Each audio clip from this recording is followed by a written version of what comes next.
I don't wish to terrorize you. I think you know the drill. Don't make me do the worst bit of my job. I hate it.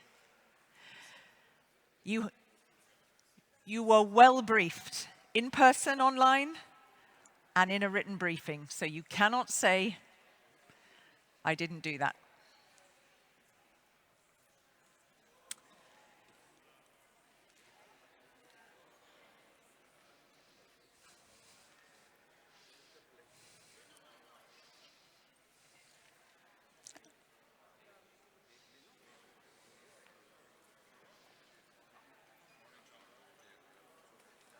Hello.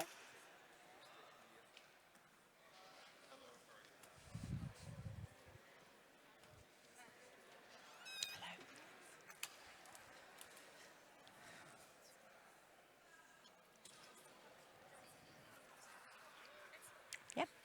Okay, can you launch a jingle? Now.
Can you put my volume up?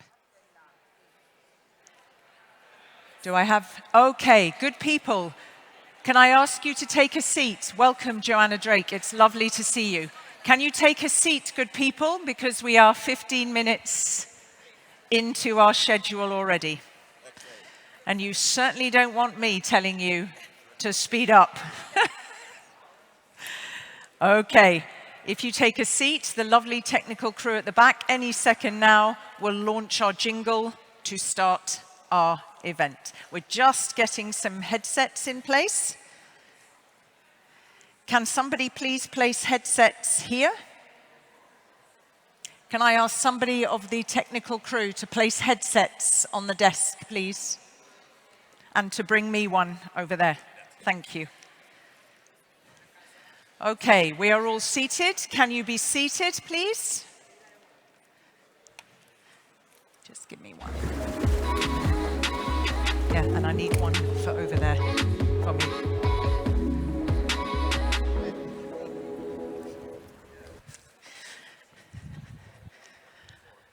I give you a moment, good people, to settle yourselves. Thank you.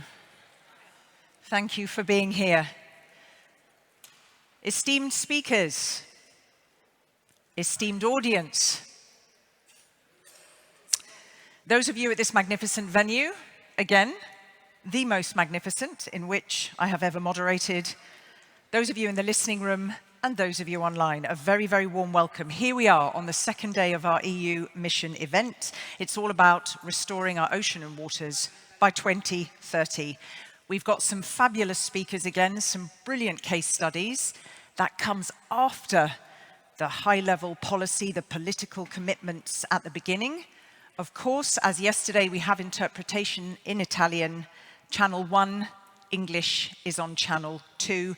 Let me ask you again, phones on silent, please, good people. That's very important. This room reverberates with sound. I'm still Katrina Sickle, as I was yesterday, and I'm here to guide us all through until 5:30, when we will close. As you all know, powering this extravaganza, as I call it, is the European Commission in close cooperation with the Italian government, the Sicily region, the University of Palermo, with excellent input from the Blue Mission Med Coordination and Support Action. We have some fabulous actors today and a very packed program. Don't forget, if the fancy takes you, do tweet. Hashtag EU Ocean Missions, okay? Hashtag EU Missions. I apologize, do tweet. You can also ask questions in the Slido app. We should have a slide in just a moment on the screen for those of you new today with the QR code. So EU Missions is our event. There you see it. Either click on the QR code or go to slido.com EU Missions. It's important. We do have time for questions too at this event, but there are so many fantastic speakers that time for questions is limited. You do have breaks. You can accost the brilliant speakers politely in those breaks. But if you put a question on Slido, it really needs to be short. No long polemic, super short. Put your hand up if you are on Slido and ready to go, please. This side of the room, you get huge gold stars. This side, the front, silver stars. The middle, I don't know what's happening, but okay. All right, enough people that we can do a word cloud. In no more than 2 words, good people, how did you feel after yesterday's discussions? Let's be positive. Inspired, curious, motivated, informed. How did you go away feeling? Uplifted, curious, worried. Some of you were certainly motivated, okay.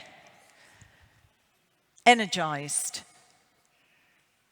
We'll wait for a few more. Encouraged.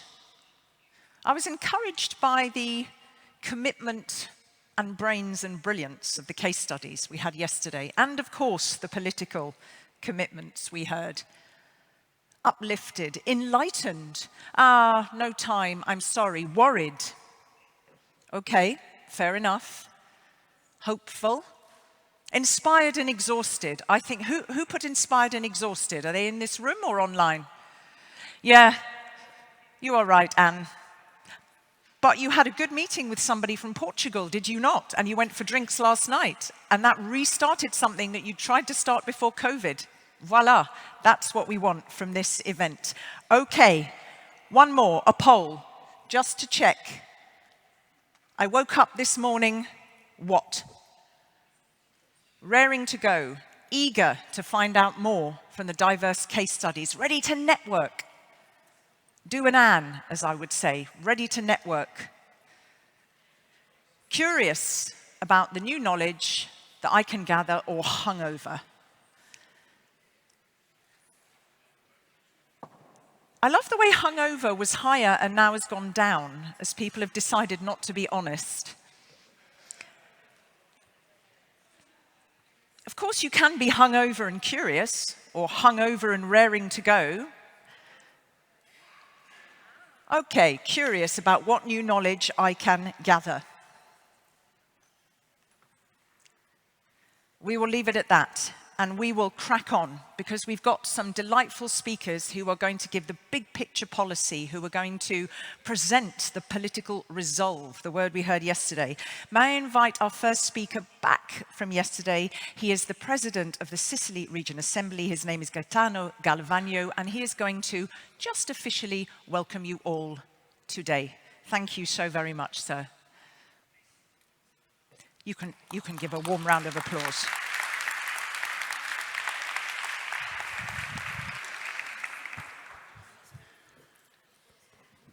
Gentile signore e signori, desidero rinnovare il mio benvenuto a voi tutti a nome dell'Assemblea regionale siciliana, che mi onoro di rappresentare, ed è per noi un privilegio, un vero privilegio, ospitare in Sicilia la presente sessione della Commissione europea, il cui tema è la tutela e la protezione dei nostri oceani e delle nostre acque.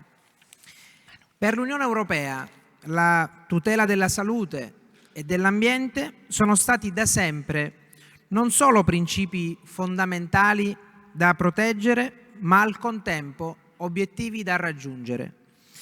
A tutti i livelli è la missione Restore Our Ocean and Waters rappresenta uno degli strumenti che attraverso la ricerca e l'innovazione contribuiscono a realizzare lo sviluppo sostenibile nel pieno rispetto della biodiversità e della salvaguardia dei nostri mari. Oggi, in sintesi, voglio semplicemente porgervi il mio ringraziamento per questa prestigiosa e autorevole opportunità per la Regione siciliana e vi auguro un proficuo e buon lavoro. Grazie.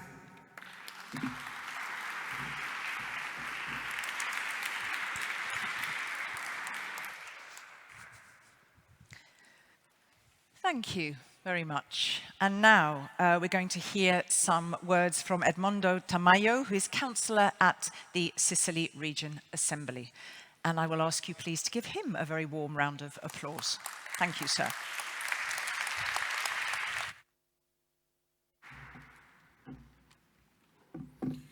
Buongiorno, grazie per l'invito. Porto i saluti del Presidente della Regione, onorevole Renato Schifani, che non è qui purtroppo per problemi di natura istituzionale e ha delegato me per rappresentare il governo regionale.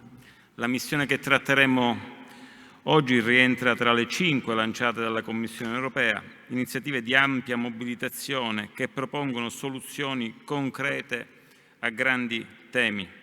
Con risorse già destinate, si parla di 114 milioni, oltre che i fondi del FEAMPA per un totale di 227 milioni di euro. Come sappiamo, i nostri oceani e le nostre acque sono un elemento fondamentale per la sopravvivenza della vita del nostro pianeta. Purtroppo negli ultimi decenni abbiamo assistito ad un grave deterioramento dell'ambiente marino causato principalmente dall'inquinamento, dal cambiamento climatico e dalla pesca eccessiva. La buona notizia è che non è troppo tardi per invertire questa tendenza. Possiamo fare la differenza e prendere in mano la situazione. La missione di ripristino dei nostri oceani e delle acque entro il 2030 è un obiettivo primario, ambizioso, direi anche necessario. Dobbiamo assumerci la responsabilità della tutela degli ecosistemi marini e delle sue specie e ripristinare la loro salute e la loro bellezza. Per raggiungere questo obiettivo dobbiamo lavorare insieme come comunità globale, dobbiamo fare squadra, dobbiamo fare rete. I governi, le imprese, le organizzazioni ambientaliste e gli individui e la società civile devono collaborare per implementare politiche e pratiche sostenibili che riducano l'inquinamento, promuovano l'efficienza energetica e proteggano le risorse marine. Le soluzioni non mancano, dalla riduzione dell'uso di plastica all'investimento in tecnologie pulite per le navi, dalla promozione dell'economia circolare alla pesca sostenibile, ogni piccolo passo è importante. Dobbiamo inoltre fare molto di più per sensibilizzare la popolazione sull'importanza delle nostre acque e sull'impatto che le nostre scelte quotidiane hanno sulle specie marine. Dobbiamo coinvolgere le scuole per modificare una cultura. Ricordiamoci che il nostro futuro è strettamente legato alla salute dei nostri oceani e delle nostre acque. Se continuiamo ad ignorare l'importanza della loro conservazione, rischiamo di creare un mondo dove la vita marina non esiste più e dove anche noi saremo a forte rischio. Concludo, bisogna fare uno sforzo collettivo alla salvaguardia dei nostri mari e delle nostre acque. Solo attraverso questo impegno condiviso ci sarà la possibilità di garantire un futuro sostenibile ed equilibrato non solo per noi ma anche per le prossime generazioni. Grazie.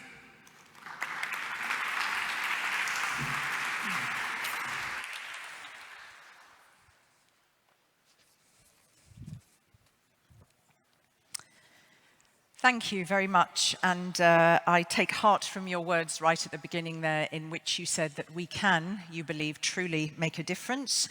I think also very critical is this notion of sustainable policy. We heard yesterday that despite a change at ministerial level in Italy, this resolve, this political resolve has been continued, which in itself is very heartwarming and reassuring. And then again, schools, this importance of involving schools. We have a real treat at the end of today because we have some fantastic case studies from schools. But more on that later. It's with great pleasure that I now invite to address you the mayor of Palermo, Roberto Lagalla. Sorry.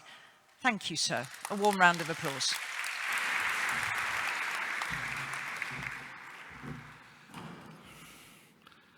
Grazie davvero. È per me un particolare piacere portare il saluto della città di Palermo, al quale unisco il mio personale, ringraziando la Commissione europea per aver scelto la nostra città insieme all'Assemblea regionale e al governo della regione per ospitare questo momento che è al tempo stesso momento di studio e occasione di riflessione. Momento di studio e focus point sulle conoscenze più avanzate ed evolute in materia di ricerca e di studio sull'avanzamento della conoscenza sia sulla ricerca oceanografica e marina, ma sia su tutte quelle scienze ad esse correlate quali evidentemente la meteorologia, l'impatto dei cambiamenti climatici, l'impatto sulla green economy e sulla blue economy. Ma a parte questo esiste anche, è stato rilevato anche negli interventi precedenti, esiste anche una riflessione necessaria e obbligatoria, ed è la riflessione sulla coesa azione di tipo strategico e politico che le nazioni, ma vorrei dire anche gli organismi sovranazionali ancor più che le singole nazioni, sono chiamati a coordinare e a realizzare per consentire un'adesione piena al cambiamento complessivo del concetto di benessere. Il benessere normalmente e tradizionalmente individuato, almeno il benessere sociale, nel concetto di welfare, oggi tende ad evolvere in maniera evidente verso il concetto di wellness. E il concetto di wellness è un concetto di benessere pieno, di benessere totale, al quale contribuisce il benessere della persona, ma soprattutto anche il benessere dell'ambiente. E laddove si parli di benessere dell'ambiente è di tutta evidenza, per riferimento naturale alla dimensione, alla portata e alla cospicuità della sua presenza, che il benessere principale non può che essere o non può che interessare anche e soprattutto il mare ed i mari, gli oceani, e dopo gli oceani e insieme agli oceani ovviamente anche i mari interni e ogni tipo di trattamento e di utilizzazione delle acque interne, ma anche delle acque reflue, perché il risparmio dell'acqua diventa in tempi di variazioni climatiche un altro straordinario elemento di acquisizione o di avvicinamento al principio della continuità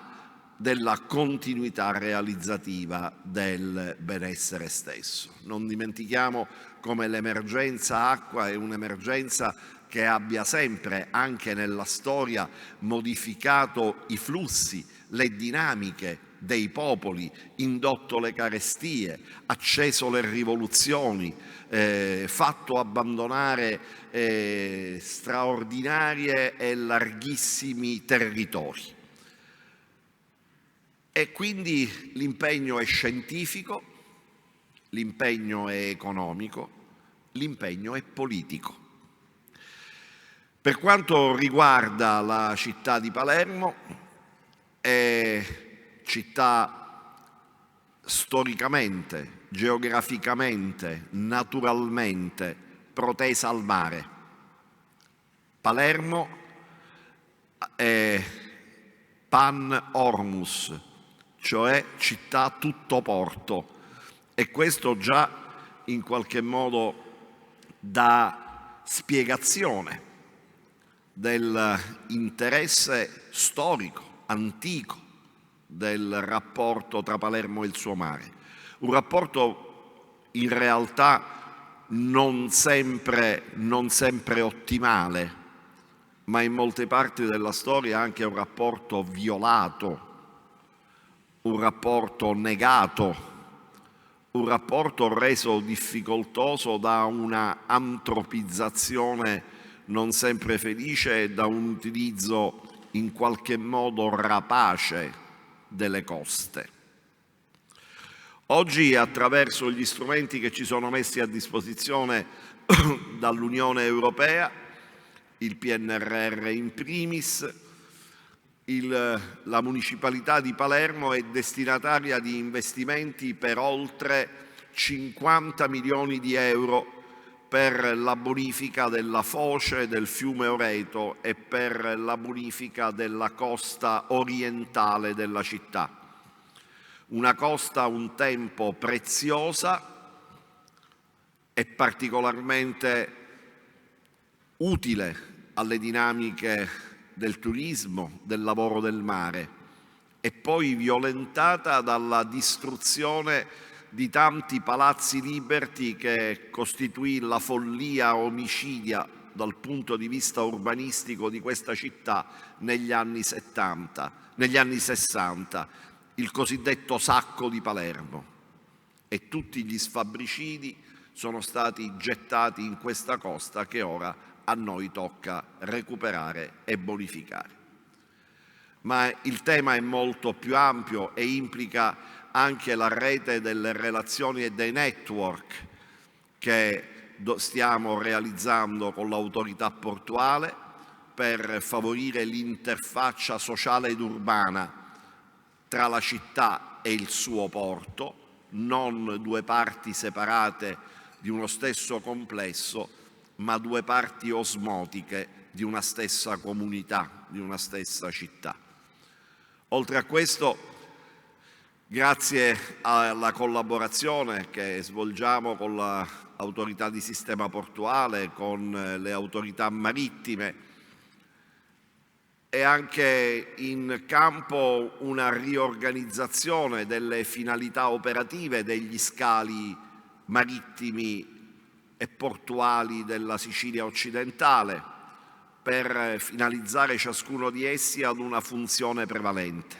E poi, e chiudo, è chiaro che Palermo, attraverso le sue università, attraverso il mondo della ricerca, attraverso il Consiglio Nazionale delle Ricerche, che qui ha molte delle sue sezioni e dipartimenti, contribuisce al discorso scientifico complessivo sulla qualità dell'ambiente, sulla qualità del mare, sulla necessità di mantenere la possibilità di quella blue economy che dà un contributo fondamentale all'alimentazione sana, alla nutraceutica, alla risoluzione anche di tanti problemi sanitari.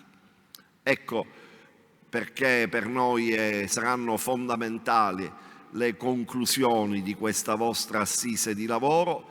Ecco perché rivolgo a tutti gli ospiti stranieri ed italiani, ma con spirito europeo, gli auguri di buon lavoro e l'auspicio che le nostre collaborazioni possano sempre più intensificarsi nel tempo nell'interesse di quel benessere al quale aspiriamo tutti, ma che soprattutto dobbiamo essere capaci di regalare, di conferire alle generazioni che ci seguiranno. Grazie.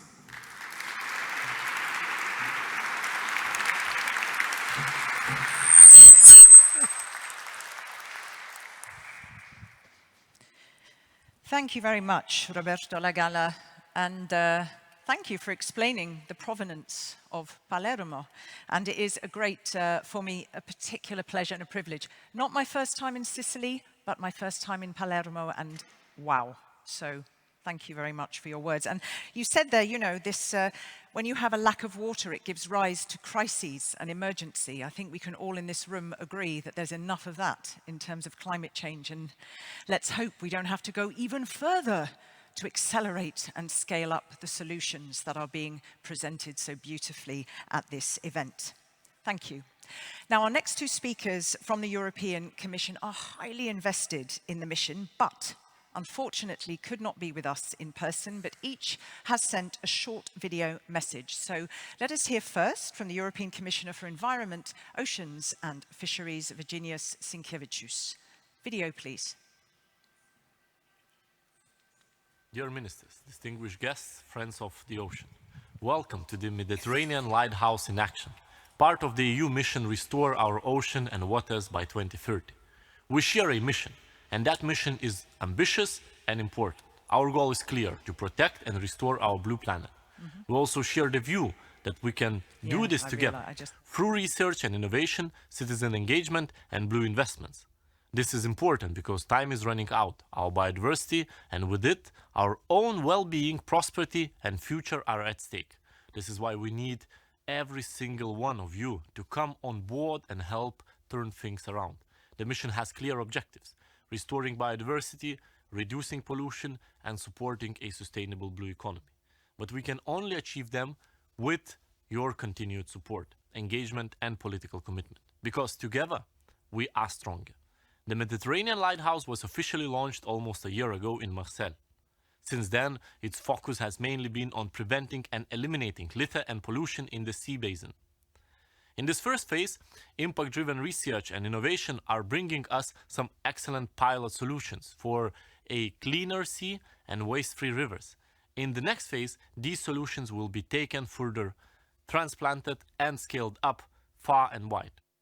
Many initiatives are already underway, and the mission is getting the political buy-in from member states and partners. The Mediterranean Lighthouse, in its coordination role, is crucial for connecting all the dots. It's also important that we continue to mobilize ambassadors, from policymakers to local business leaders and citizens, and that we let them engage with and become active players in this process. We need all hands on deck.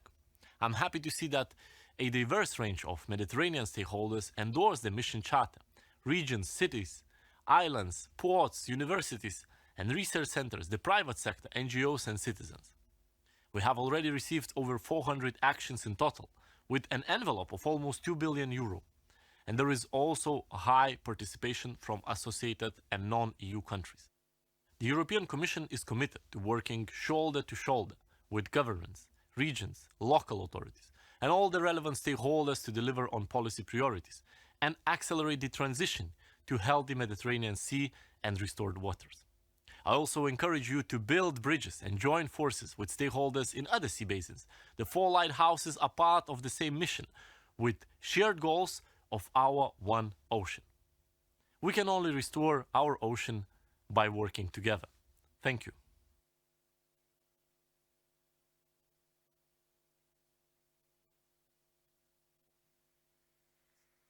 Thank you very much to the Commissioner. Now, yesterday we heard, of course, when we had the feedback from the forum, when the communities of actors sat and discussed the challenges, but also very much solutions within those various stakeholder communities. We heard of the critical importance of the local authorities, the critical importance of the regions, and how they are still saying, hey, please don't forget about us. And now we're going to look at those regions because we are going to have a short address from the Director General of DG Regio, Marc Lemaitre. Video, please. Ministro Bernini, Ministro Musumeci, cari amici dell'Italia e della Sicilia, dear Member States representatives and Mediterranean Sea friends. Thank you for engaging in the EU mission Restore Our Ocean and Waters by 2030. Our oceans and our waters determine the health of our planet, the future of our continent, and the economic and living conditions of almost half of the EU population, which live in coastal regions. Healthy ecosystems support the transition to climate neutrality, as the ocean is one of the planet's most important carbon sinks, and its resources, if managed sustainably, can provide an infinite source of clean energy. Unfortunately, the degradation of marine and fresh water is threatening our planet. Extreme weather events and floods, like the recent disaster in the Emilia-Romagna region, will likely occur again. E colgo l'occasione per esprimere tutta la solidarietà dell'Unione Europea alle persone e ai territori colpiti dall'alluvione. Extreme conditions will increasingly threaten Europe's population at large, and that is why action is so urgent. We must act now, and we must do it all together. Becoming a climate-neutral continent will require managing difficult transitions for our coastal communities, including structural changes to economic sectors and job and skills profiles.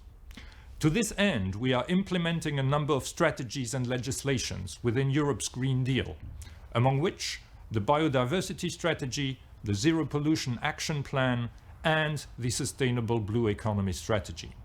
Transitioning to a sustainable blue economy requires investing in innovative technologies, wave and tidal energy, algae production, development of innovative fishing gear, restoration of marine ecosystems, and much more. So research and innovation is the pathfinder to drive the necessary transition, and the Ocean Mission is a unique tool to make it happen. With the strong engagement of citizens and communities, as you demonstrate today, Deputy Director General Joanna Drake and our mission managers will further illustrate this in Palermo today. Let us step up our joint effort to restore the health of our ocean and waters by 2030. Let us do it together, and you can count on the European Commission's full support. I wish you a very successful event. Grazie e buon lavoro.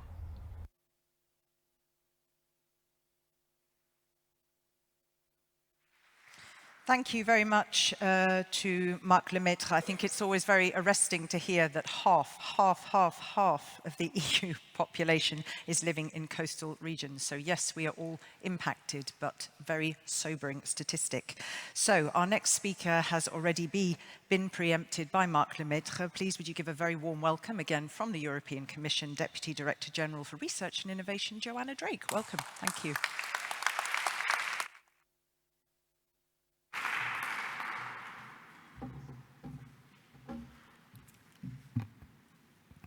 Buongiorno a tutti e grazie per l'invito.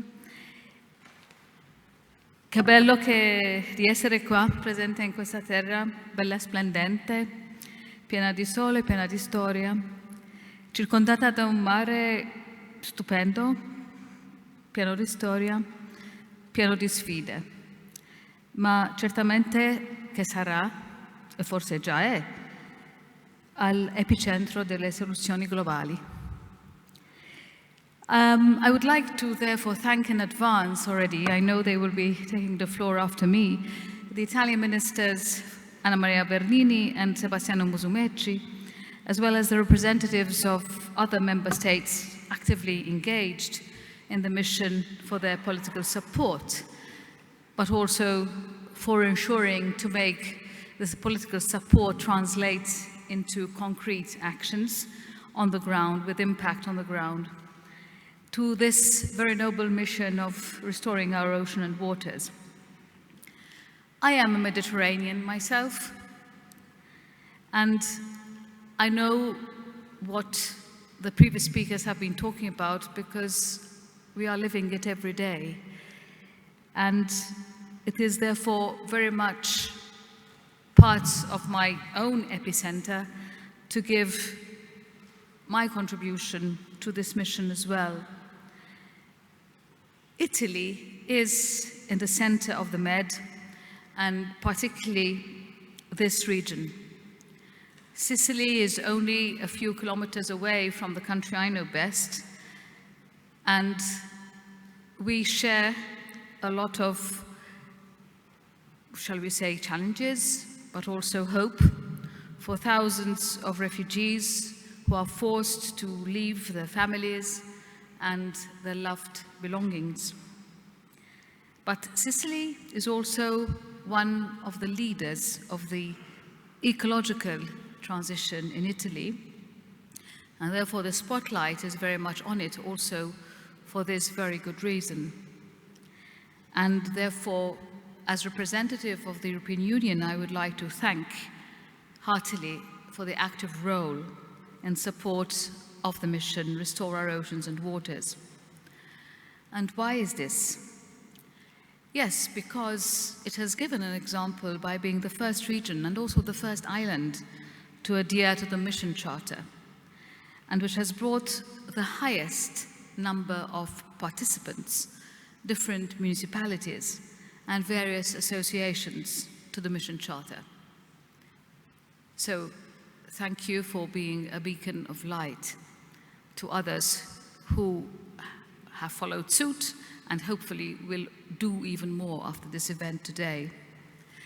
The geographical position of the region is strategic within the Med to connect other actors from the Mediterranean basin that are ready to cooperate with us to implement the mission Ocean and Waters.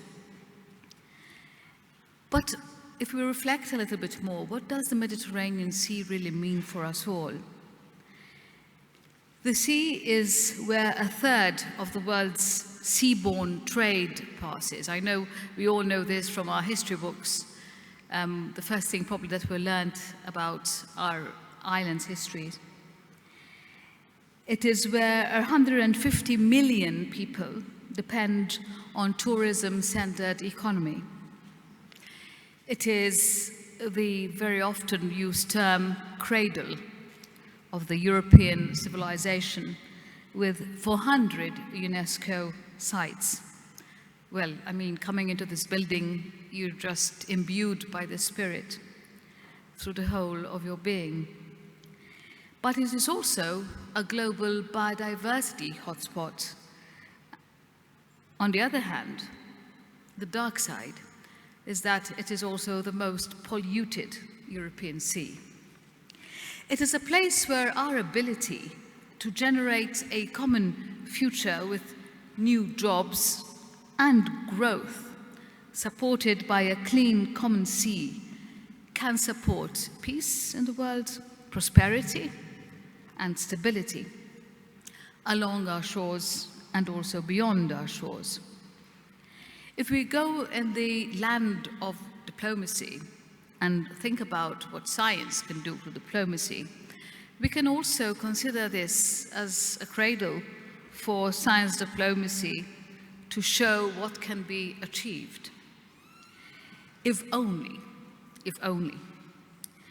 we can continue to develop a shared sense of ownership and responsibility for protecting our oceans, our waters, because we need to realize that no single country, no single island, not even a conglomerate of islands, but only if we do this together as a real common objective with a very defined path of achievement towards the ambitious goals of what the mission presents to us. Only together. And therefore, I think the need to join forces has been already a very well-rehearsed line this morning by the various line of speakers, but also in terms of levels. So joining forces at the regional, at the national, at the EU, at the international level, across seas and river basins, inland waters that connect us. The one ocean that really connects us, and that's the Mare Nostrum. It has already been said by the previous speakers that research is an important basis for continuing this, facing this challenge, finding new solutions, and also translating research into business models, into innovations, in order to continue to develop and demonstrate breakthrough innovations aiming at, first of all, preventing, but also eliminating the pollution that's already there in the Mediterranean basin. It's only through what we like to call impact-driven research and innovation that we will be able to be achieving the ambitious targets of the Mediterranean Lighthouse and to continue to drive the challenge or the change with a lot of energy at the regional and local level. And this is why we are here. We believe that the implementation is always local, and only if the local actors really make it their own life mission. Where people are living their normal life, where people are working, and this is why we want to support these actions through the Horizon Europe program. But of course, research is not enough. As I said, we need to think about how we're going to translate that all the time, and in time, to solutions that really change how we live and how our planet looks like and how the health of our planet will look like in the coming years. And therefore, the focus on education is so much part of this solution too. This is why I'm happy to see that in this initiative in Sicily, education is so integrated into the very seminal objectives of this mission. And we want to support you, our students, too, like yourselves who are present today, like the others who will come after you, not only with the right knowledge and the tools, on having, envisioning, imagining, concretizing a just and sustainable future. But we want you to already have a vision from a very young age of what your contribution to this will be in terms of your career, in terms of your own economic livelihood. And I think this is the real future of our planet. And this is where Europe, I think, can actually consolidate, galvanize these career pathways. We want you, the young students, the young pupils, to help us improve the health of our seas and ocean and to build together a healthy planet for your future. We want this mission to be not only for youth, but also by youth. We want you to unleash what lies within you, and that is your intergenerational influence, but in reverse. You influencing the perhaps maybe not so convinced older or middle-aged generations like myself and my seniors. But your power lies within you and with your example. And I think this is where the real turning the corner lies, especially in these sort of regions in the Mediterranean. We need to connect science with society. We need to go local. We need to make change happen at the local level. We need to, however, also empower our citizens and young people to become the change agents of today and also to sustain it to tomorrow and beyond. And this is why my appeal to you, to conclude, is to ask you to be the drivers, to be the influencers, not only on Instagram, but also, why not? And to make this just a habit, just a new style of life, but a new styled economy as well, and a new model of peace. And I count on you to accomplish this mission. And of course, you have all our support for this joint endeavor. Thank you and buon lavoro.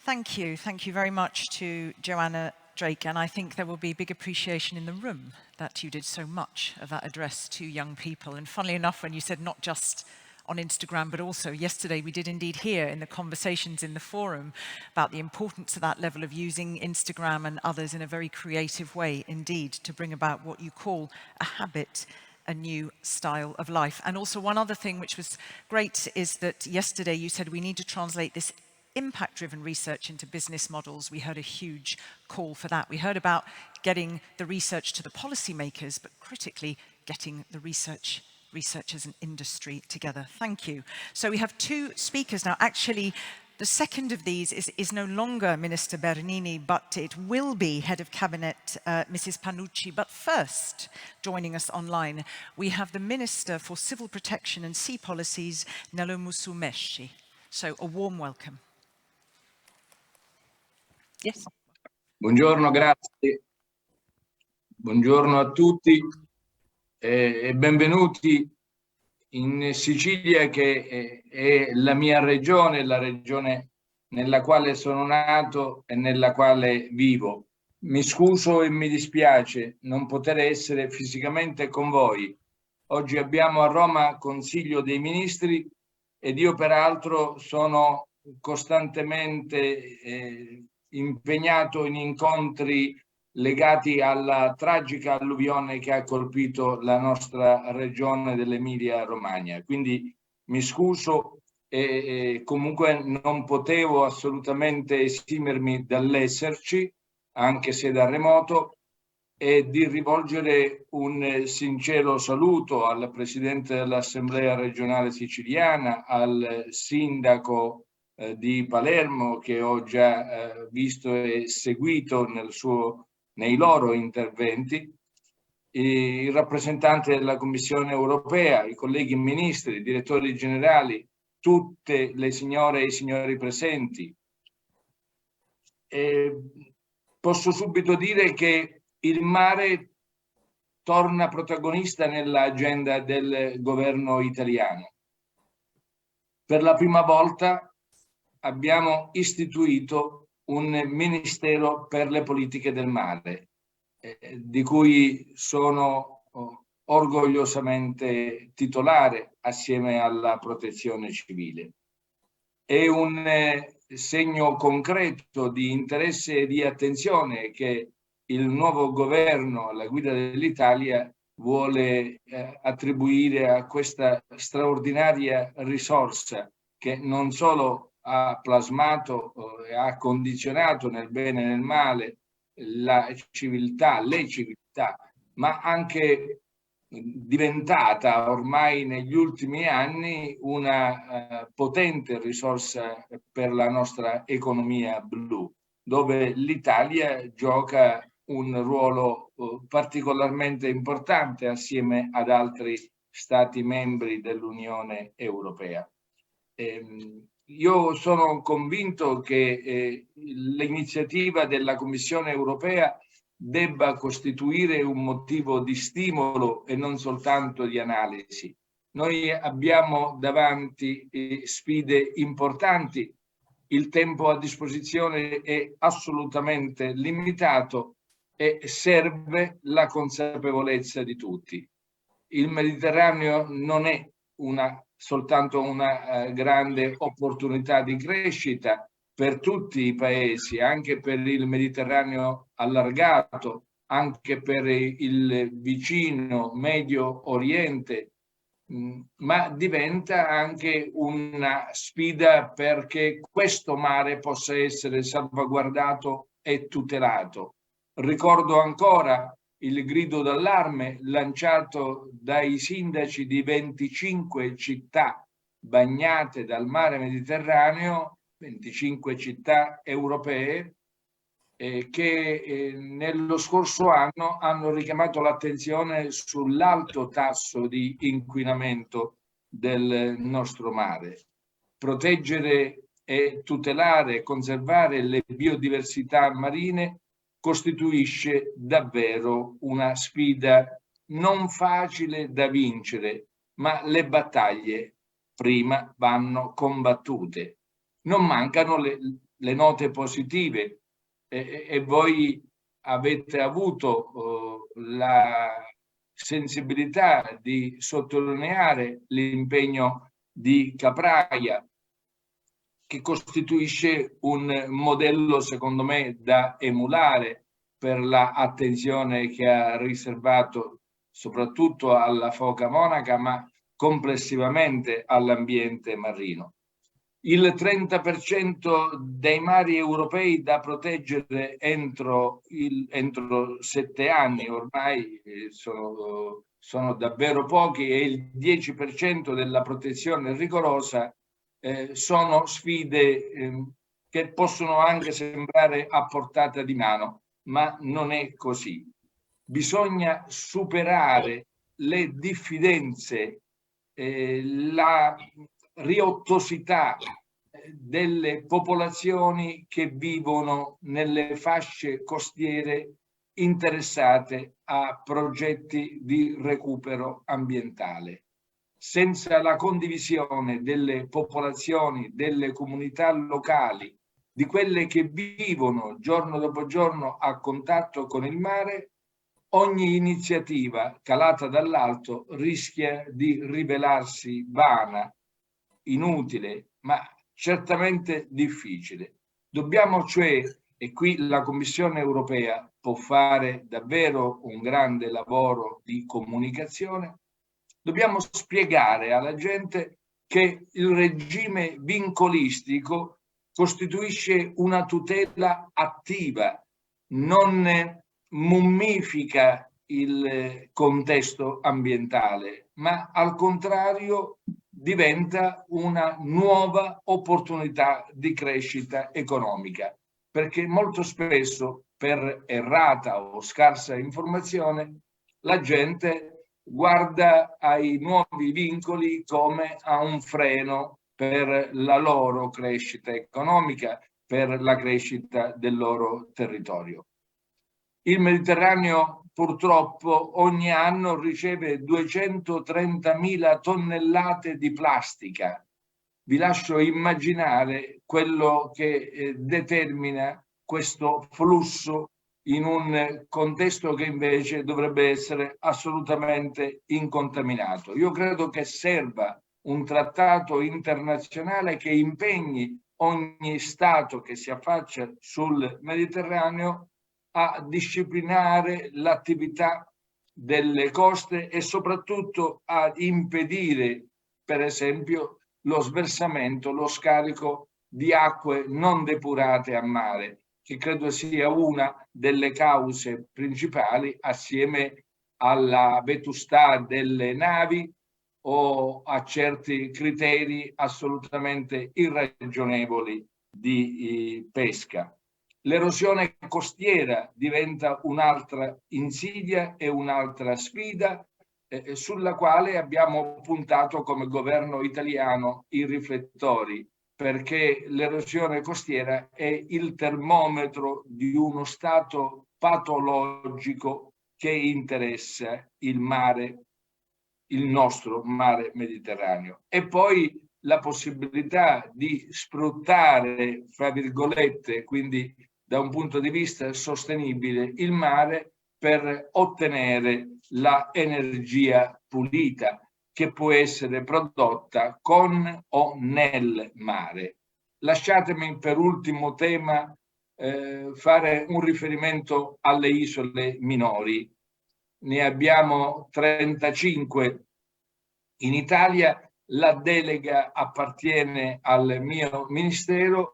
Stiamo guardando alle isole minori non soltanto dal punto di vista della loro sicurezza, perché la tragedia accaduta nell'isola di Ischia, nel Golfo di Napoli, ha richiamato tutti noi di fronte a precise responsabilità. Le isole minori diventano anche una sorta di laboratorio per l'ambiente. Debbono essere tutelate soprattutto se sfruttate in maniera irrazionale dal punto di vista turistico. E poi le aree marine protette. Ne abbiamo 29 in Italia, compresi 2 parchi sommersi e il santuario dei cetacei. Anche qui bisogna lavorare perché le aree marine protette vengano presentate come opportunità di crescita e non invece come una sorta di penalizzazione per le comunità che sono geograficamente interessate alle aree marine protette. Il nostro obiettivo come governo è quello di pungolare, di stimolare i soggetti gestori perché si faccia di più, perché vengano coinvolti i giovani, le popolazioni scolastiche, perché possano crescere le opportunità di ricerca e perché la gente si possa sentire direttamente coinvolta. Ecco, sono questi gli obiettivi ai quali il governo con il mio ministero, il Ministero per il Mare, ma anche con il Ministero dell'Università e della Ricerca, con la collega Bernini, e il Ministero dell'Ambiente, col collega Pichetto Frattin, si è impegnati a lavorare perché il 2030 non sia una viltà di calendario, ma sia invece un imperativo attorno al quale ognuno di noi deve avere la consapevolezza di avere fatto tutto quello che era possibile fare. Alla Commissione, ai suoi rappresentanti, alla ottima e brava diligente Caterina, vorrei davvero rivolgere l'apprezzamento mio personale e del governo e il ringraziamento per aver scelto la Sicilia come luogo di questo incontro in un'aula che è quella del più antico Parlamento d'Europa. Già 1000 anni fa quell'aula vedeva riuniti i rappresentanti del popolo in età normanna.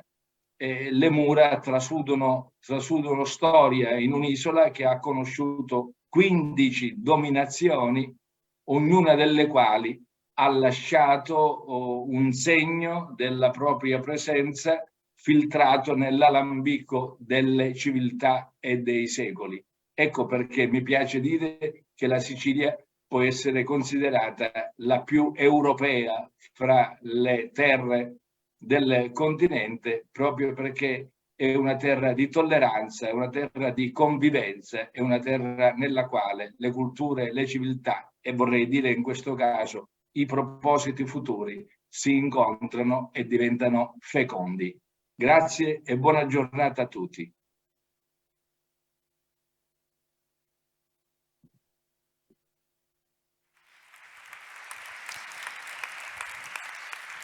Thank you. Thank you very much to the Minister there. And I would certainly say that as a moderator, moderating an event in this historic building, we just heard about it, history, beats moderating in an airless conference room in a nameless hotel anytime. Again, it is a great pleasure.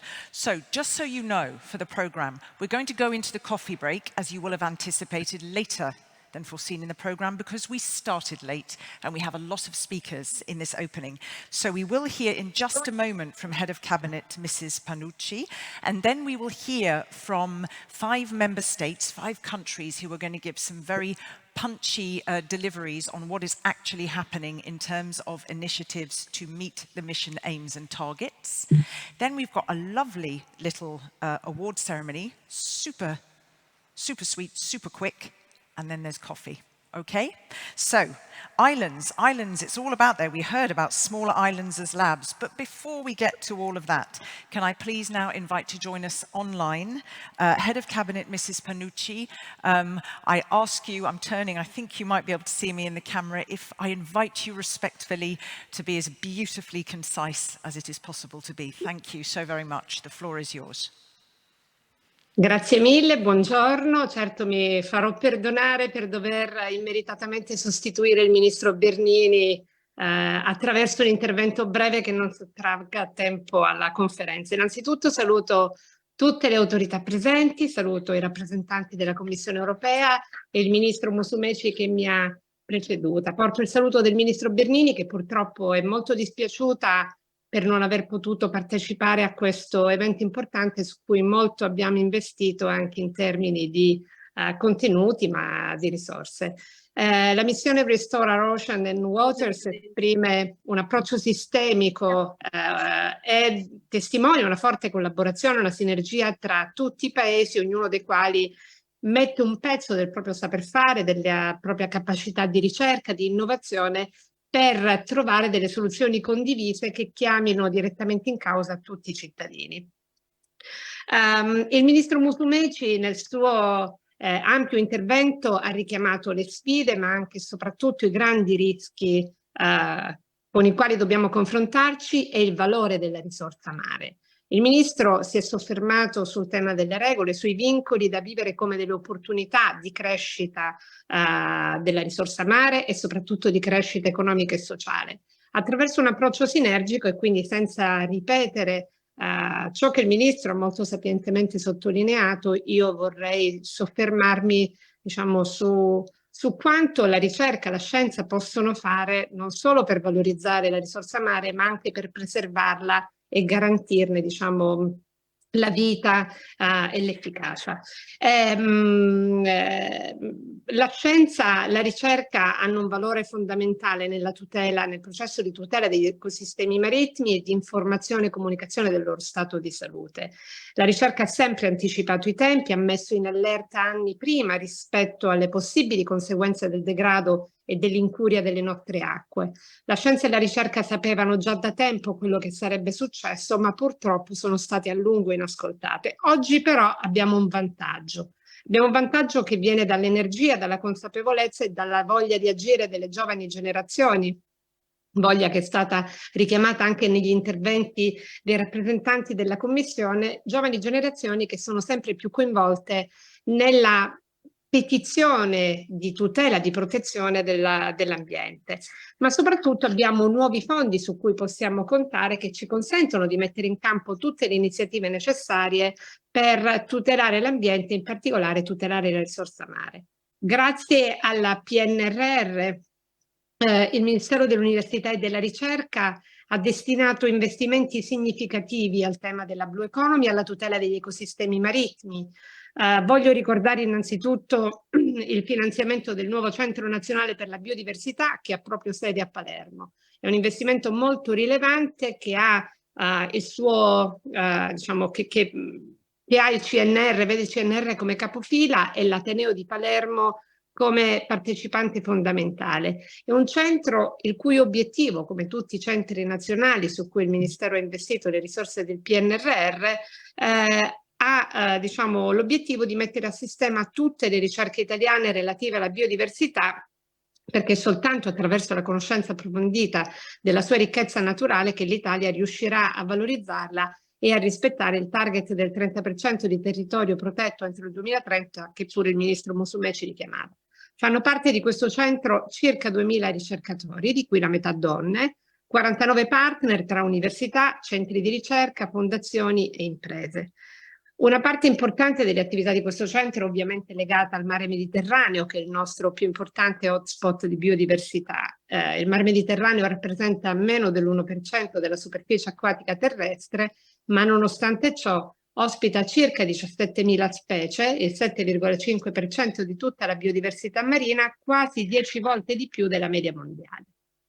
È evidente quindi la necessità di salvaguardare il nostro patrimonio marittimo, necessità che non può prescindere dalla cooperazione europea. Per questo sono molto orgogliosa di ricordare che l'Italia è capofila della grande iniziativa europea Sustainable Blue Economy Partnership, che ha avuto il suo battesimo proprio in Italia. Ho partecipato io stessa a Roma a gennaio, con il primo bando per progetti di ricerca dal valore di 54 milioni di euro che si è chiuso ad aprile. Il Ministero dell'Università e della Ricerca è coordinatore della partnership che raccoglie 25 nazioni, 60 istituzioni partner e 450 milioni di euro che includono i contributi della Commissione europea per un piano di investimento settennale. Ho richiamato questi dati che sono, diciamo, dati molto importanti e che danno la dimensione dell'impegno della Unione Europea, del nostro paese, dell'Italia, del nostro governo rispetto a un obiettivo di fondamentale importanza. Per fortuna in questo, diciamo, in questa attività, in queste iniziative, il Ministero non è solo, ma è affiancato da partner di primissimo livello, le nostre università, gli enti di ricerca, il CNR, l'Istituto Nazionale di Geofisica e Vulcanologia, l'Istituto Nazionale di Oceanografia e Geofisica Sperimentale e la Stazione Zoologica Anton Dorn. L'apporto scientifico e lo sforzo tecnologico di questi enti e di queste università è attivissimo. Grazie all'uso delle nuove tecnologie oggi siamo in grado di dare un contributo molto rilevante alla Blue Economy.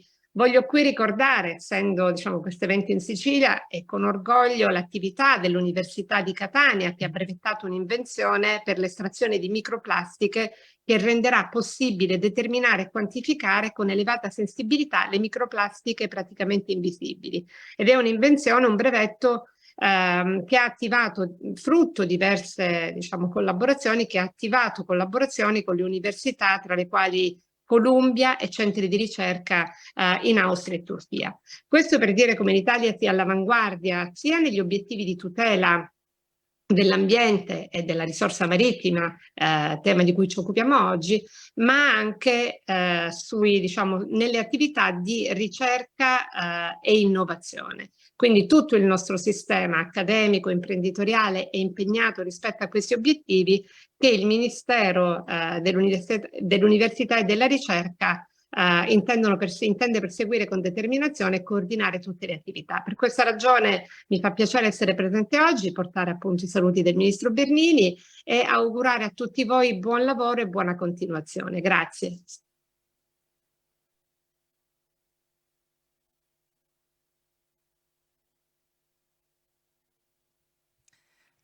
Thank you very much to Mrs. Panucci. So, as I said, we're still staying at the higher level, and then we're going to go into the coffee break with a sparkling, dynamic, super short award ceremony. But first, as you know, the mission is being supported by commitments from very, very different Mediterranean countries, and we're going to hear from a few of those now, the commonalities, the specificities. I've really asked all of them to be very, very precise. What action, what program in your country, in your region, your city, your organization, what one, maximum two, is it doing to achieve the objectives of the Mediterranean Sea Lighthouse?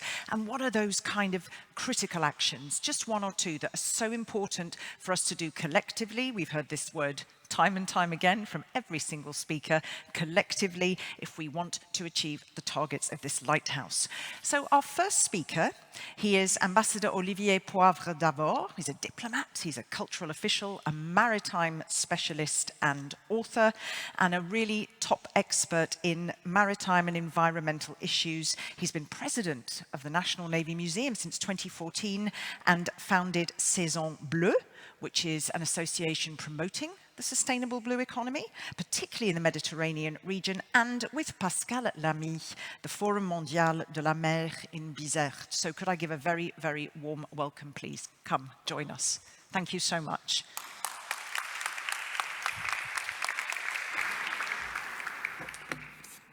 Hello to everybody. It must be strongly reaffirmed the ocean is a crucial issue for all of us. Its role in planetary climatic, environmental and social balances, the importance of marine biodiversity for the health of the planet. We all know that and repeat it at any occasion. But the ocean deserves more than our consideration fully expressed by so many blue commitments. The ocean deserves more than side events in COP, climate or biodiversity. The ocean should be regarded as the main course of our preoccupations. The challenges facing the ocean today require collective action on a large scale and immediately. Our fellow citizens are aware of this urgency, which is now reflected in the international political calendar. With this scope, my country, France, held at the occasion of our presidency of the Council of Europe, the first One Ocean Summit in Brest in 2022, which results are already perceivable. However, this is naturally a long-term project, multifaceted and on a planetary scale. This is why the next United Nations Ocean Conference, which will be co-hosted by France and Costa Rica at Nice in June 2025, will be a key moment for all of us. The European Union and its member states, as well as the citizens, scientists and private sectors, must fully play their role in this effort. It is also in this perspective that the Restore Our Ocean mission is a particularly powerful tool, not only because of the financial and the institutional means that it covers, but also and above all because it makes it possible to convert this collective ambition into concrete actions. So again, merci Pascal, all the members of the so-called Starfish mission, and those here present who have made it a reality. The next UN conference in Nice gives us a unique opportunity that would not be repeated. As President Macron, special envoy and organizer, I would like us also to make it the United Nations Mediterranean Conference. It's not obvious why we must dedicate ourselves to it. Many tell us that it is impossible. That's why we have to make it possible by bringing together, for example, in Nice, all the mechanisms that works in favor of a sustainable Mediterranean. The Barcelona Convention, which is going to celebrate its first 50th anniversary in Nice. The Union for the Mediterranean will be at home in Nice, like the promising PAMEX, the 5+5 process, and all the organizations that have been tirelessly trying for decades to bring the different shores of the Mediterranean closer together. But to succeed, there are three essential conditions. Firstly, that in Nice we consider the southern shore and the eastern shore as well as the northern shore. It's easy to say, but in the end, it's often missed. Second, to be sure that Europe, the European Union, is fully on board, active on all the subjects on which it has worked a great deal. I'm thinking on sustainable fishing, for example, the protection of the high seas, the BNG Treaty, the protection of biodiversity, the 30 by 30 process in Montreal, a big success recently, low carbon maritime transport, the fight against plastic, now a session in Paris, etc., etc. But we also must devote ourselves as Europeans to other issues. For example, blue tourism, the fight against erosion and high sea level rise, the artificialization of coastlines. And thirdly, we must stop thinking among ourselves. I mean the so-called decision makers, the politicians, the diplomats and the administration. We absolutely must involve citizens, users and people of the sea, entrepreneurs as well. And of course, the scientists, because we absolutely need to know about what we know so little about, the ocean. Finally, we must embody our ambition in physical, visible actions shared by all. This is why I ask you to take part in what will be a unique and a quite exciting moment for the Mediterranean world. For us, 14 months of exchanges, physical crossing on the sea, navigations, linking, like it was for Ulysse, Athens to Nice. We will obviously go through all the countries, cities and ports that want to, and between our ocean conference, which will be held in the spring of 2024 in Athens, and the United Nations Conference in Nice in the summer 25, the Med Odyssey 25, that's the name, program is an extraordinary opportunity to connect Europe and the Mediterranean, to connect all of us together, south, east and north. I expect a lot for the success of the project on our friends from the south, is particularly Tunisians here present through Notre Grand Bleu, the Blue Season and the World Forum of Sea Desert that President Pascal Lamy, Rim Benzina and Geneviève Pons are so committed for. We will launch this initiative very soon in the next edition of the Desert Forum on the 20 and the 23rd of September. Please get on board.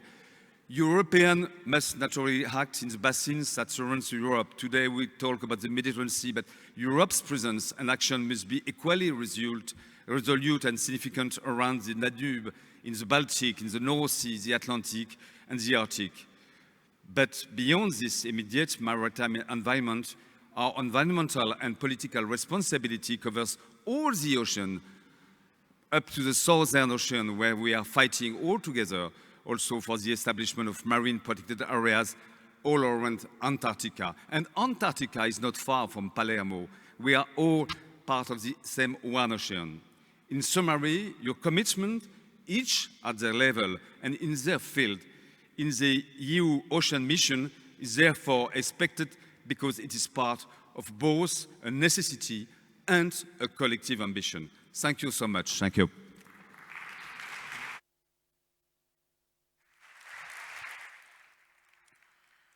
Thank you very much. Thank you for speaking with great warmth and passion. If anyone's tweeting, I would, but I can't multitask. What you said right at the start was great. The ocean deserves more than a side event at COP or the Biodiversity Summit. It needs to be the main course. That's a great quote. If you're tweeting, please put it out there. This is, of course, Olivier Poivre d'Avor. Thank you very much. Right, we have 4 countries. Raise your hands, lovely people, because I haven't met you yet. Where are our representatives from Croatia, Cyprus, Portugal, and Spain? Where are you in the room? Okay, you know what I'm going to ask you, don't you? You are competing for this room's attention. You know what the timing. Can I ask you to please, please be beautifully concise? Don't say everything. 3-4 minutes, be very concrete. That is my biggest request, or you will lose these good people. Okay, so, yes, Martial, I was thinking, why are you jumping in? Sorry, I was like, why is he speaking? I know. All right, so please, otherwise I will need to bring you to a close, and I don't want to do that because I want to hear, and so does the audience, what you have to say. Croatia, Irena Sinkevičius. May I invite you please to come to the podium first. This is all about being super concrete. One action initiative program that's achieving the objective and 1 or 2 actions that we have to do collectively. Yeah, perfectly. You can give this lovely lady a warm round of applause. It's, tell us what's going on in Croatia. It's a little bit intimidating up there, isn't it? You're very high up, aren't you? Yeah. Floor is yours. Hello, I'm very honored to be here. And thank you for the invitation. And I have a double role since I'm representative for the ministries, but I'm also scientist from the largest Croatian Institute for Natural Science and Division for Marine and Environmental Research. And Croatia tried to contribute to the all mission objectives through implementation of several activities. First, last week, we finalized the first European Green Conference, where special session was by contribution of European members and European missions, starfish boards, representatives of the European Food Forum, representatives of Croatian ministries, professional associates, non-governmental organization, and business and tourism sector was organized. Then, with the framework of the Reference Center for the Sea, the scientific and research activities of sampling and analyzing marine samples along the Adriatic coast on special and selected stations is continuing. And on the frame of the same activities, monitoring of plastic on seasonal basis is also currently going on. Also, several projects, scientific projects, on the problems of the plastic in the sea is funded by Croatian Science Foundation. Then, with the framework of the Scientific Council of the Croatian Academy of Science for the Adriatic Research, work is being done on the preparation of a roundtable on the topic of purification of wastewater that ends in the Adriatic Sea. And also very important activities is monitoring of transitional and coastal waters of the Adriatic regarding the chemical and ecological status, which is performing on monthly and seasonal basis is going on. Please, second slide. Also, very important activity, and also I'm using the opportunity to invite you to the 4th Scientific Expert Conference, which with the topic Adaptation to Climate Change and Preservation of the Marine Ecosystem of the Adriatic Sea, which is going to be held in Island Kirk, in the beginning of October. And Island Kirk is one of the most green islands regarding the environmental protection, treatment of waste, getting carbon neutral and energetically autonomous island. In the frame of the same conference, we will mark the 30 years anniversary of Rogoznica Lake research, which is one of the special and the most treated marine environment on the Adriatic coast regarding the anthropogenic and climate change pressures. And in the frame of the same conference, the special session will be given to the ocean literacy, education and communication of science and arts. And last but not the least, in the last several months, we have been working on the preparation of the projects in the frame of the Horizon Mission Ocean Call on the topic of ocean, water and arts, European natural lakes protection and restoration, and European blue parks protection and restoration. And our success is also depending on you, since we are still seeking for reliable and enthusiastic partners. So, thank you. And time? You can. Thank you so much. So much going on, very difficult to condense in a short time. I'm going to move directly to Cyprus. Let me remind you, you don't need to tell us everything. Please don't speak too fast. We have interpreters. They need to breathe. Or you can be personally responsible for delivering them vodka, gin and tonic now to help them get through. Thank you. This lovely gentleman from Cyprus is called Charalambos Papatrifonos. You can say where you are from and just some fabulous highlights of what's going on there to support the mission. The floor is yours. Thank you. Thank you very much. Hi, everyone. Thank you for the invitation. I will be indeed very concise, to the point, just to deliver some general messages of the situation in Cyprus, and with a message about what needs to be done. My name is Charalambos Papatrifonos. I represent Cyprus, and I come from the Deputy Ministry of Research, Innovation and Digital Policy. We are responsible for implementing all the policies regarding research and innovation issues, including the missions. What we have done so far is that we have collected, let's say, the organizations under our umbrella. We have basically two ministries, the Ministry of Agriculture and Shipping, two municipalities, and two centers of excellence that are dealing with issues related with the Blue Mission and more particularly with the Mediterranean Lighthouse. Basically, what we are trying to do is we're trying to bring those organizations together, connect them with the public authorities, trying to encourage them to make synergies and work together with them to get funding and with mutual benefits, conducting common projects. And also we're trying to create synergies with our ecosystem, meaning private companies and academic institutions.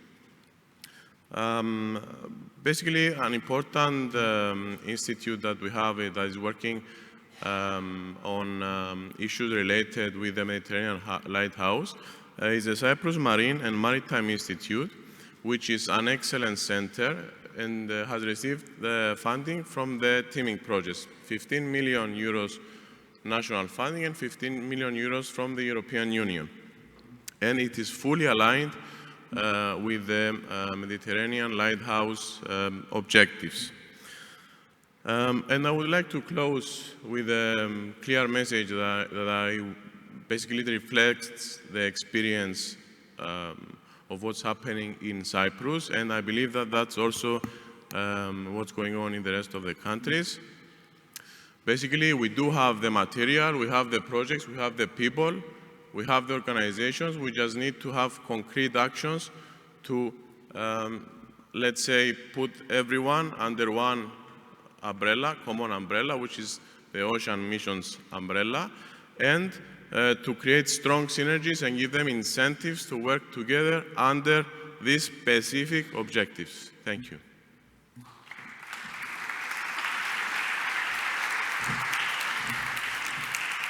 And my apologies for not pronouncing your name tremendously well and not making me feel ashamed, but also thank you again. We heard there underline the importance of this triple helix of getting together the government, the private sector, the academic institutions.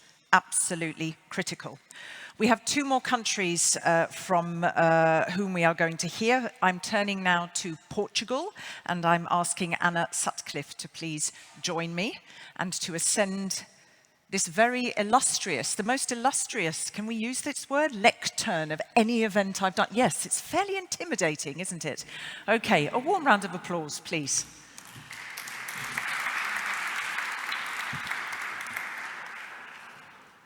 Well, hello, and thank you for that, and putting the pressure on as well, which always helps.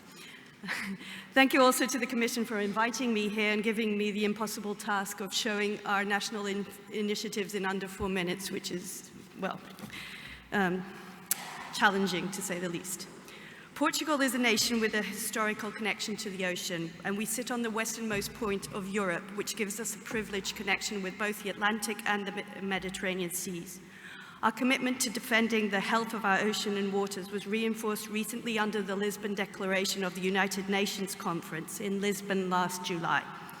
Our national strategy for the sea defines the course for the public ocean policy until 2013, and again is aligned with this mission, so our national commitment again is reflected there. Portugal has consolidated experience in the knowledge and conservation of marine biodiversity, including the establishment and management of marine protective areas. Indeed, we've made the political commitment of classifying 30% of our waters by 2030, and by 2020 we've already established 93 marine protected areas, which cover around 300,000 square kilometers. We've recently established the National Committee for the Ocean Decade. The slides aren't changing, but all of this is on one of them. And in this National Committee, we're going to promote and coordinate the Portuguese action to achieve the goals of the decade. Regarding initiatives, I'm going to leave out so many, and I apologize for that, but we are really an ocean-oriented country. We have several. The Plus Atlantic Collab is a really interesting initiative which joins together private enterprises with research and university institutes. The Ocean Azul Foundation marches forward, bringing together ocean literacy, ocean conservation, and capacity building. We have the Anchor project coordinated by our National Science and Technology Foundation, which is aligned with the implementation of the Atlantic Alliance. We have the Air Center, who actively promote the mission through its large network and help engage stakeholders and citizens from pole to pole and across the Atlantic. Our islands, our regions are also highly engaged. You heard from the Azores yesterday. We're all in this together. This takes me to the second slide, where I'm going to highlight just a few of our national projects and participations in the ocean. Project. So we have the Blue Mission AA, which is a coordination support action coordinated by the Air Center, and it supports the implementation of the mission in the Atlantic and Arctic basins. We also coordinate, actually the University of Aveiro coordinates the Agora project, one of 2 of the Atlantic Arctic lighthouse projects. And it's really interesting as it will develop the methodology for nature-based solutions to boost resilience to climate change and mitigate impacts in coastal areas. These two projects have recently launched 3 PhD programs. So again, we're multiplying the influence of the mission and aligning it with it. So over time, we're getting even more impacts. Very recently, CIMAR, which is the Interdisciplinary Center for Marine and Environmental Research of the University of Porto, has won and is coordinating the project NetAg Plus, which is a cross-basin project aligned with the objectives of the Mediterranean mission, and it's going to provide a portfolio of innovative, smart and sustainable solutions to address the negative impacts of fishing gears on marine life and its habitats. So again, super interesting and cross-basin. We also nationally have set up funds to help our local enterprises, such as the Fundo Azul, which funds incentives, gives financial incentives aligned with the economy of the sea and for the protection and monitoring of the marine environment. And very recently, we've launched the Blue Hubs, which is a network of blue hubs for the blue economy. I work at the National Innovation Agency. Maybe I should have started off with that. So I'm a national delegate for the mission, and we here at the National Innovation Agency, we bring together all of our actors. So if you're looking for partners or anybody to partner with you for a project within the missions, please talk to me. Thank you so much for your time.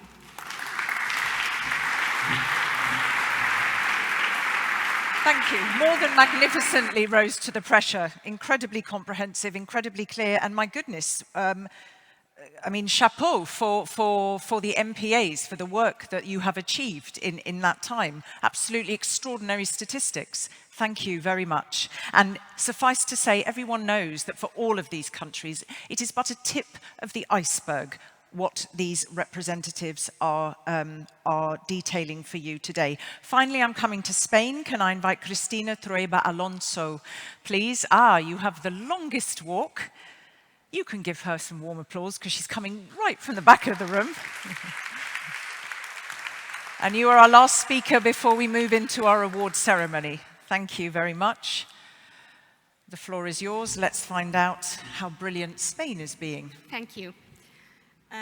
I want to thank the Commission for this opportunity of inviting us to explain what we are doing in Spain right now. I am working in the Ministry of Science and Innovation, and I want to highlight that Spain is an ocean-oriented country surrounded by the Atlantic and the Mediterranean Sea. So we have a large trajectory in maritime and ocean affairs.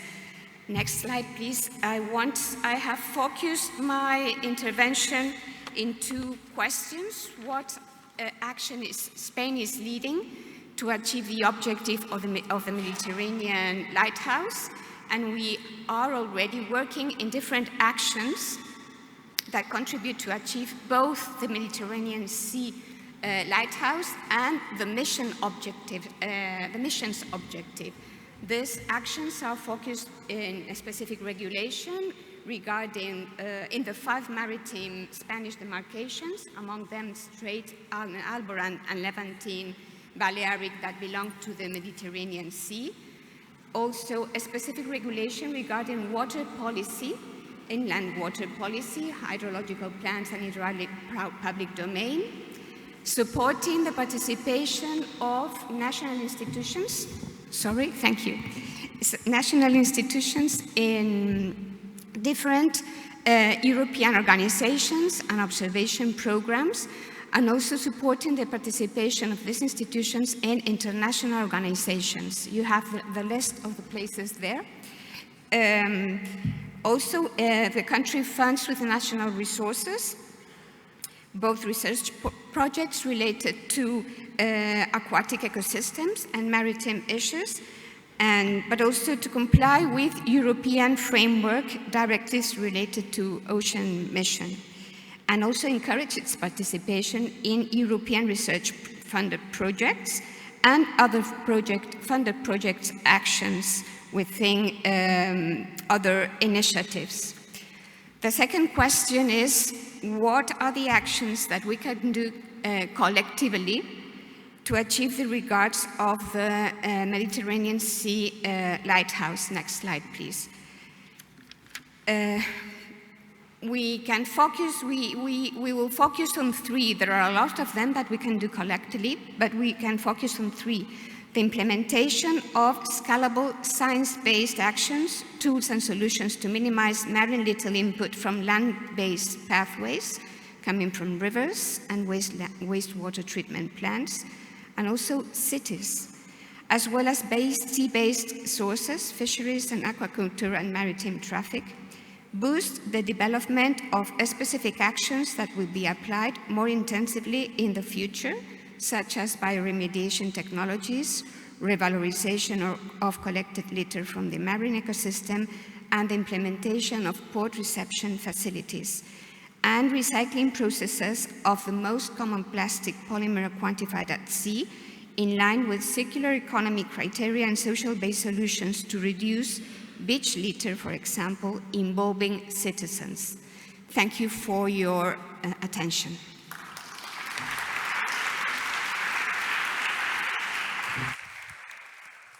Thank you, and thank you for so beautifully following the briefing that we asked. And as I had said, we had said, please, let's talk about these collective actions. So I am very grateful for you having followed that. Right, we are now moving into something short and sweet and completely different, okay? It's never too early to celebrate. Who agrees it's never too early to celebrate? Kestutis, your hand came up the first. Okay, so don't get too excited. There is no limoncello. You deal with that later, okay? But there is lots of applause. That is what I will be asking for. So we now are moving to the Blue Champion Islands Award ceremony. We heard so many times about the importance of islands, not just being in the front line in terms of climate, but also in terms of being labs, of having solutions in the different ways in which they are administered, the different strategies, the different visions. Now, this awards competition, launched by the European Commission with Blue Mission Med coordination and support action, absolutely recognises and celebrates the efforts and excellence of islands in championing this EU mission. And we are awarding 3 winners today. Now, here's the deal. I'm going to invite each of them on stage for a 1-minute chat with me. Then we're going to show you a video, very short, couple of minutes, picture speaks volumes, a video, and then after that I'm going to call upon Pascal Lamy, John Bell and Kestutis Sadauskas, because you are going to be handing over the prizes. I'm telling you now, okay? So I don't have to do that dreadful shouting bossy thing that I did at the end of yesterday. Right, in alphabetical order. Let me first invite to the stage the representative of the winning Capraia Island, the northwesternmost of the 7 islands of the Tuscan archipelago. It's Capraia Smart Island, and it's a project of Chimica Verde Bionet. I think you are Sofia Manelli. You are Sofia Manelli. Fantastic. Do we have a microphone by any chance? We'll practice first. Hang on. It's okay. We take our time. Ah, la la la. Now, we've got a bit of music. So, holding the microphone here, not speaking too fast, just the highlights of this fabulous winning project, and then we'll see a video. Thank you. Thank you to the jury, the mission, and the minister, Musumeci, that remind Capraia and our seal. I'm Sofia Manelli, president of Chimica Verde Bionet, the association who created on 2017 Capraia Smart Island project. In Capraia, a smaller island, we want to change the idea, and we try to have an holistic vision. Agriculture, yes, but organic, because to be blue must be green. This is our sentences that you use a lot. Sustainable fishing and mariculture. Respect for rainwater, we restore it and use in agriculture. Plastic free, and all our energy is renewable, and many other things. Capraia is a small Capraia Smart Island since 2017 is an open air laboratory involving population to promote ecological transition, sustainable development, and wants to become really a lighthouse model. Now the new dream, the new challenge is to a cultural revolution, to promote an open campus as a school for blue and green economy and many other things. For that, a night education campus will direct younger generation toward either ambition. Social equality is also achieved through action and opportunities to participate in a vocational training for the future. Okay. For that, a few days ago, on the 27th of March, during Capraia Smart Island 2023, many Italian academies, research centers, associations, and individual citizens from civil society shared the declaration of interest to collaborate on the open campus presented during our event. And I ask the mission to sign the declaration, or to believe that our declaration could be really a good idea for so little island. Thank you. For so little island. Thank you so much. We all feel your pride. Congratulations. Let's both step aside and let's have a short video to see what you've been talking about and to bring it to life. Video, please. If you go there. Ah, okay. You come this way.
Brilliant.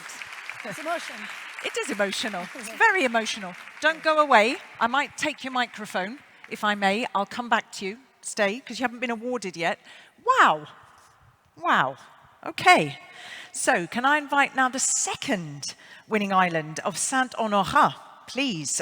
Southeast France, Alpes-Maritimes department. And I hope I've got your name right. It is for Valorisation des déchets non organiques. Is that correct? A project of the Cistercian Congregation of the Immaculate Conception. Is that correct? Fantastic. In a few sentences, what's this all about? Okay, thank you. Can you hear me? Yes. Thank you all for this award and for this invitation, dear ministers, representatives of the European Commission, Ambassador, Thank you for having us here and having this opportunity to present our project. And also, I would like to thank Smilo and Celebrate Islands team who made this our voice possible to be heard on such a high level. Our project of the Cistercian monastery, which is the owner of the small island off the coast from Cannes, and I work for as a project manager. My name is Iva Žunić, and we have a lot of different projects in order to have this island more sustainable. So I hope that your lighthouse will help us also broaden our horizons and to implement new actions thanks to this network. We are invited to join. And we have many actions and not so much time to speak about it, but we have like direct measures. Our boats recently started using biofuel, and we also have indirect actions as the one I'm inviting you to see now. Thank you so much. Thank you very much. Come with me. Video, please. L'île Saint-Honorat est une petite île d'environ 40 hectares située au large de Cannes. Nous sommes actuellement 20 moines à y vivre en permanence. Nous accueillons environ 100 000 visiteurs par an. Depuis plusieurs années, nous sommes engagés dans une démarche de développement durable en mettant en œuvre des actions concrètes, comme par exemple la transition du vignoble et de l'oliveraie vers l'agriculture biologique. Aujourd'hui, nous avons un projet concret lié à la gestion des déchets. Les activités économiques de l'île, le restaurant, la cave, la distillerie, la cuisine de l'abbaye nécessitent d'importer de nombreux produits empaquetés dans du carton ou du plastique. Ces emballages plastiques et cartons constituent une grande partie des déchets produits sur l'île. Ceux-ci sont collectés, évacués par barge et incinérés sur le continent. Nous avons déjà mis en œuvre plusieurs actions pour réduire la quantité des déchets évacués sur le continent. Les déchets verts issus de l'entretien des forêts, des jardins et de l'agriculture sont directement rebroyés sur place.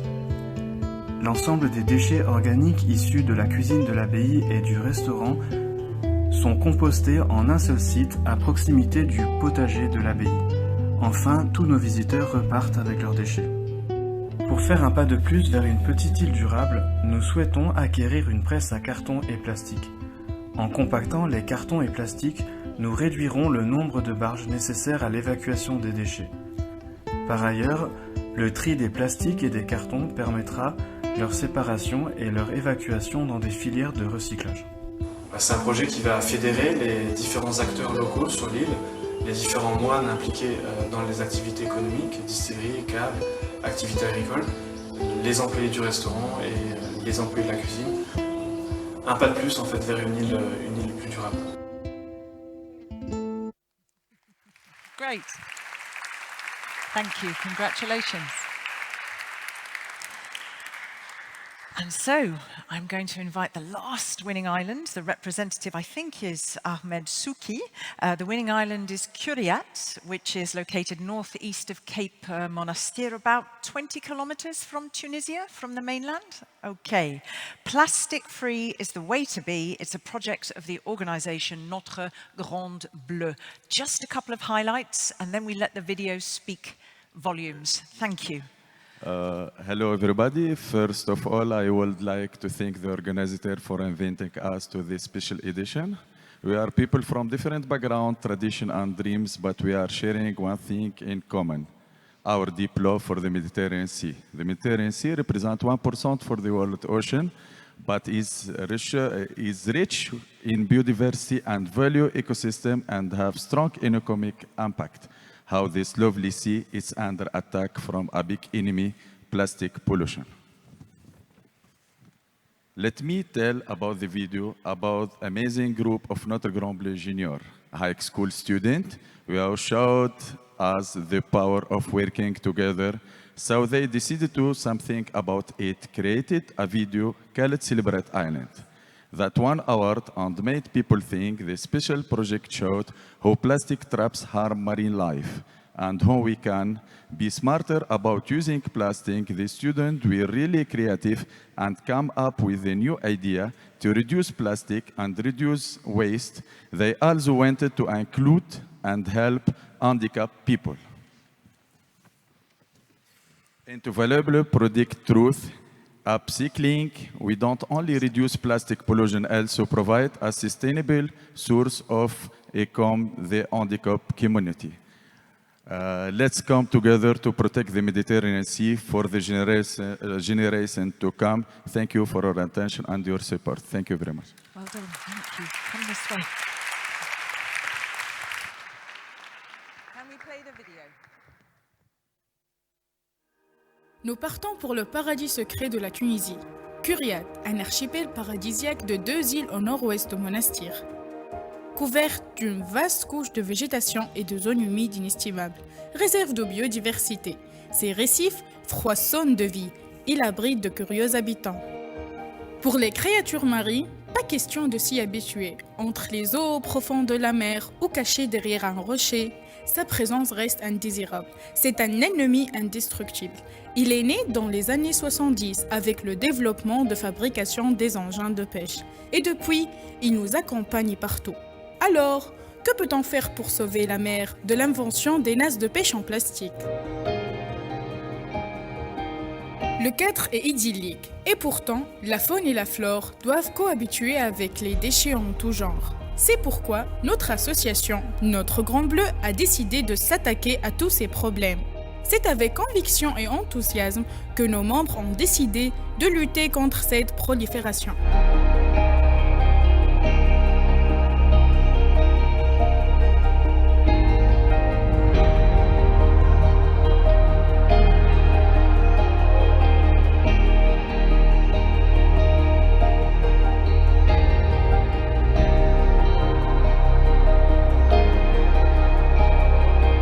Là où certains voient des déchets marins, nous voyons une matière première. Ces petits artistes du centre d'handicap et avec l'aide de nos jeunes membres, ils ont réussi à valoriser de ce qui est extrait des déchets d'engins de pêche perdus en mer, en inventant et fabriquant une collection de décorations et d'usages domestiques.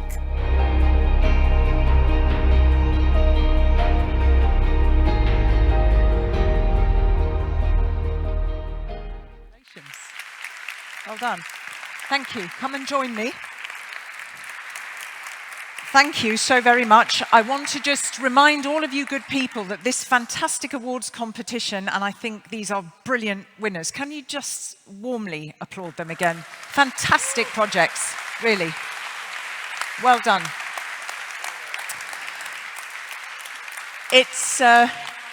It's launched by the European Commission with support of Blue Mission Med coordination and support action. So it's really boosted there. Now, can I invite our 3 gentlemen to the stage? You come here, because we got some goodies. Please come here. Okay. Let me do one of my famous moderator organizing. Ah, perfect. Thank you, thank you, thank you. Oh, we have certificates too. Okay, Capria. Pascal, you can award the first. There we go. Saint-Honorat. I don't mind who. Kestutis, you're over there. You also need to give that. Oh, it's all go here. You also need to give. That's not for you, Pascal. Do not take it away. There we go. That's for you. Right.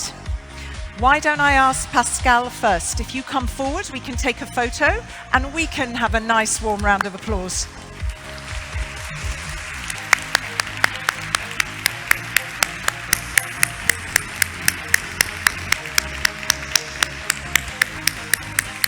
Please come and stay back. Thank you. Can I invite Saint-Honorat? And there you are, sir. Come to the middle.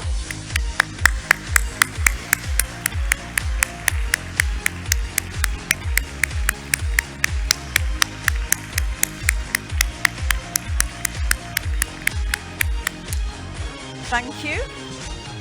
You may go here. Look, they're chatting. They're always chatting. I can't stop this man chatting at inappropriate moments. Come to the center. Thank you.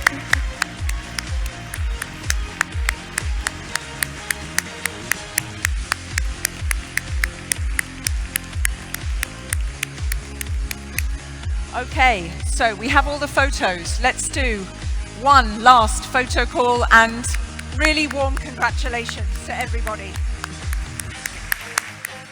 Kestutis! Kestutis! Kestutis! Look at the camera. No, no, no, look at the camera.